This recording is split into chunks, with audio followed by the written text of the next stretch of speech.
How to log in ADP Workforce New Employee Login. Welcome back to the channel, and let's jump right into this video.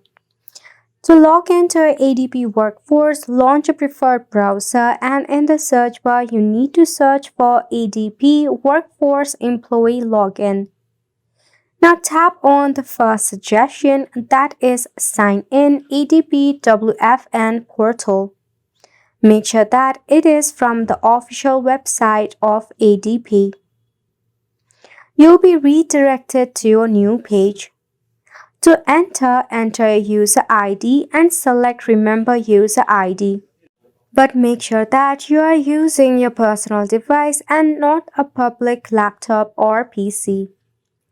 Then if you have forgotten your user ID, select Forgot User ID.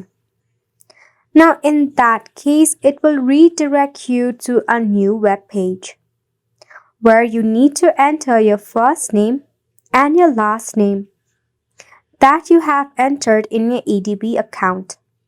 Select email address to which they will send you a recovery link to which you can tap and recover your account. If not, select mobile number and enter your country code and your phone number. You'll be sent an OTP code for verification. Just verify yourself, then select on the next option. And that is all for this video as well. Thank you so much for tuning in.